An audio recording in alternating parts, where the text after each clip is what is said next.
Cricket की बमचक is sponsored by my 11 circle. करोड़ों फैंस खेलेंगे, करोड़ों फैंस जीतेंगे। कौन जीतेगा और क्या जीतेगा? my11circle.com पे आओ और खुद जान जाओ। Download the app now.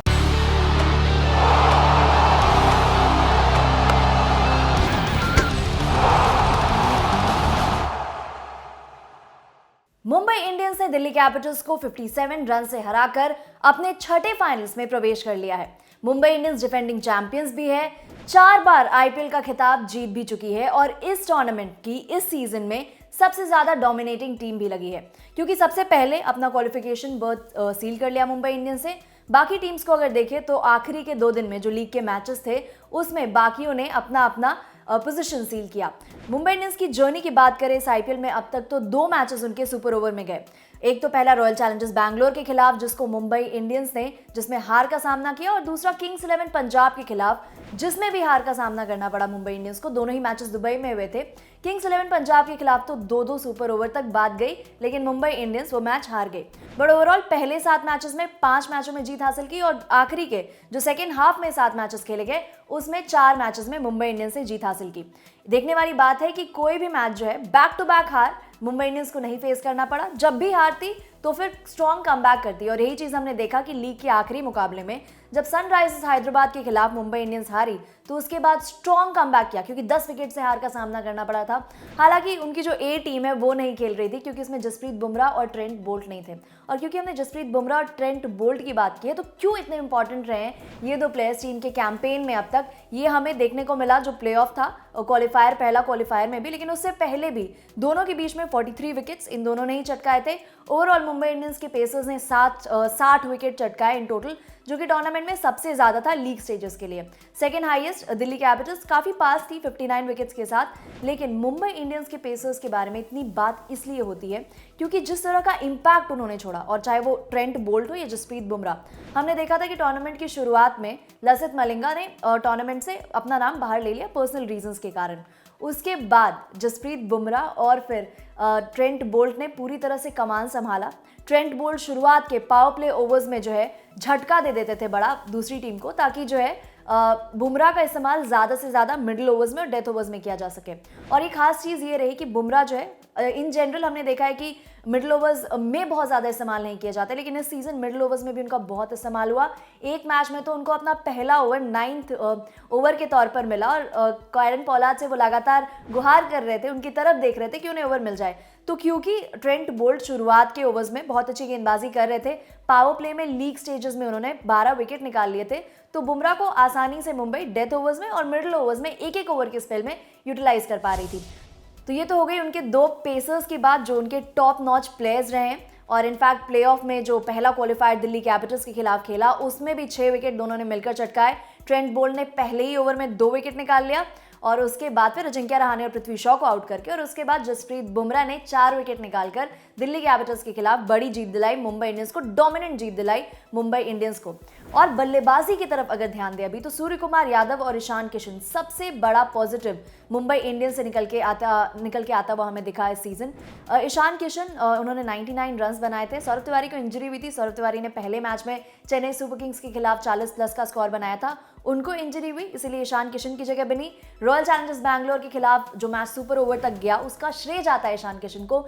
99 runs जो उन्होंने बनाए, क्विक फायर रन्स बनाए, जिसके बदौलत टीम मैच को इतना आगे तक खींच सकी। 200 से ऊपर का स्कोर चेस कर रही थी मुंबई इंडियंस की टीम उस मैच में। और उसके बाद भी हमने देखा जब रोहित शर्मा इंजर्ड हुए और ईशान किशन को जगह मिली टीम में ओपनर के तौर पे, तो बहुत अहम कॉन्ट्रीब्यूशंस उनके बल्ले से आए। इनफैक्ट 72 नॉट आउट उन्होंने बनाए थे दिल्ली कैपिटल्स के खिलाफ, और 9 विकेट से लीग स्टेजेस में ही जीत दर्ज की थी।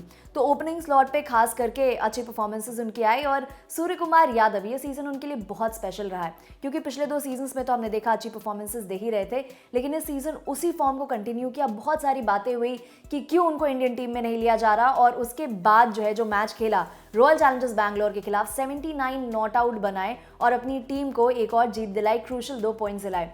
तो उम्दा परफॉर्मेंसेस उनकी तरफ से भी हमें आती हुई दिखी इस टूर्नामेंट में। और लीग स्टेजेस के एंड तक टोटल उन्होंने 410 रन बना लिए थे और उनका स्ट्राइक रेट था 150.18 का। और उसके अलावा रोहित शर्मा का अगर फॉर्म देखें तो उनके हिसाब से ये सीजन सबसे अच्छा नहीं रहा बल्लेबाजी के पॉइंट ऑफ व्यू से, क्योंकि उन्होंने एक तो 80 का स्कोर बनाया कोलकाता नाइट राइडर्स के खिलाफ, वो दूसरा ही मैच था सीजन का, और उसके बाद 70 रन उन्होंने बनाए। फिर लेकिन उसके बाद से बल्ले से अच्छे रन नहीं बने, लेकिन कप्तानी शानदार की। हालांकि बीच में कुछ मैचेस के लिए बाहर रहे, टीम से इंजरी की उनकी बहुत बात हुई, उसके अराउंड बहुत सारा डिस्कशन भी हुआ।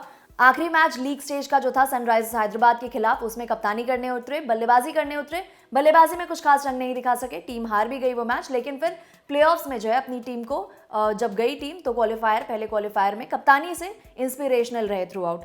तो रोहित शर्मा के बल्ला नहीं चला और फिर भी टीम इतना अच्छा करती गई।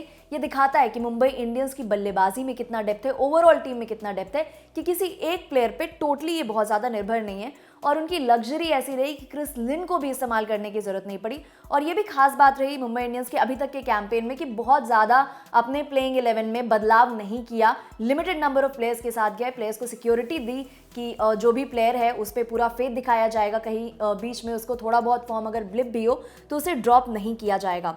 तो ये तो रही मुंबई इंडियंस के बल्लेबाजों की बात। टॉप ऑर्डर की हमने बात कर ली। Middle order, lower middle order में हार्दिक पांड्या, कायरन पोलार्ड, कृणाल पंड्या जब भी मौका मिला अच्छे से बुनाया, टीम को जो है बहुत इंपॉर्टेंट अपनी परफॉर्मेंसेस दी। कायरन पोलार्ड तो बीच में एक ऐसा पीरियड आया था जब वो आउट नहीं हो रहे थे, नॉट आउट जा रहे थे, बहुत ज़्यादा गेंदें फेस करने को नहीं मिलती थी, ऑन एन एवरेज 20 गेंद। लेकिन हार्दिक पांड्या ने राजस्थान रॉयल्स के खिलाफ जब मुंबई इंडियंस ने 195 पोस्ट किया था तो दिखा दिया था कि ज़रूरत नहीं उन्हें बहुत ज़्यादा गेंद फेस करने की, इम्पैक्ट छोड़ने के लिए टीम की बल्लेबाजी पे। और उन्होंने बनाए थे 60 फ्रॉम 21 डिलीवरीज। तो ये खास परफॉर्मेंसेस हमें दिखती रही और ये भी ये दिखाता था कि हर टाइम जो है जब भी मुंबई इंडियंस किसी मुश्किल सिचुएशन में फंसती थी तो कोई ना कोई प्लेयर जो है अपना प्रेजेंस असर्ट करता था और टीम को अच्छी परफॉर्मेंसेस के साथ जीत दिलाता था। फिर क्विंटन डी कॉक की आखिरी में बात करना बहुत ज़रूरी है। 2019 में टीम के हाईएस्ट रन गेटर थे। टीम जो है 2019 में टीम ने खिताब भी जीता था। इस सीज़न शुरुआत कुछ बहुत ज़्यादा अच्छी नहीं रही और उन्होंने ये बात भी कही कि शुरुआत में थोड़ा वो कंफ्यूज थे, अनईजी थे, बिकॉज कोविड के कारण जितनी चीज़ें बदलाव हुई है, बायो बबल में आ रहे हैं। लेकिन उसके बाद एक ऐसा फेज़ आया मिडिल ऑफ द टूर्नामेंट जब उन्होंने 4 बैक टू बैक 40 प्लस के स्कोर बनाए थे। तो ओवरऑल टीम ने कलेक्टिवली फायर किया और यही चीज़ पहले क्वालिफायर में भी हमें देखने को मिली। रोहित शर्मा का विकेट दूसरे ही ओवर में चला गया था, लेकिन फिर भी पावर प्ले का अपने सबसे ज़्यादा टूर्नामेंट में अभी तक का अपना सबसे ज़्यादा स्कोर उन्होंने रजिस्टर किया, 63 रन बनाए। और उसके बाद फिर जो है टीम ने 200 रन पोस्ट किए, जिसको चेस करने में दिल्ली कैपिटल सक्सेसफुल नहीं रही क्योंकि 4 विकेट निकाल दिए थे 20 रन पर ही। और ये दूसरा ऐसा ओकेजन है जब मुंबई इंडियंस ने इस टूर्नामेंट में, इस सीजन में टीम्स को जो है विद इन 4 ओवर्स 4 विकेट उनके गिरा दिए हो। तो बहुत डोमिनेटिंग परफॉर्मेंस गेंद के साथ, बल्ले के साथ दोनों ही तरफ से हमें देखने को मिल रही है। फाइनल्स में पहुंच गए 10 तारीख को। अब इंतजार करेंगे कि दूसरे क्वालिफायर में से कौन सी टीम जीत कर उनको फेस करती है। लेकिन एक बात तय है कि मुंबई इंडियंस जो है, जो ऑड इवन का उनके अराउंड जिंक्स चलती है, उनके अराउंड बातें चलती है, उसको ब्रेक करने के लिए पूरी तरह से तैयार है। क्योंकि पहला मैच जरूर हारा होगा चेन्नई सुपर किंग्स के खिलाफ, लेकिन उसके बाद से मुंबई इंडियंस ने बिल्कुल भी मुड़कर नहीं देखा। क्या ऐसी खास चीज़ है जो मुंबई इंडियंस को इतनी डोमिनेटिंग टीम बनाता है, जिसके दम पर मुंबई इंडियंस ने लीग स्टेज के एंड में टेबल टॉप किया, सबसे पहले क्वालिफाई करने वाली टीम बन गई, अब फाइनल्स में भी इतनी आसानी से, इतने डोमिनेंट तरीके से अपनी जगह बना ली है?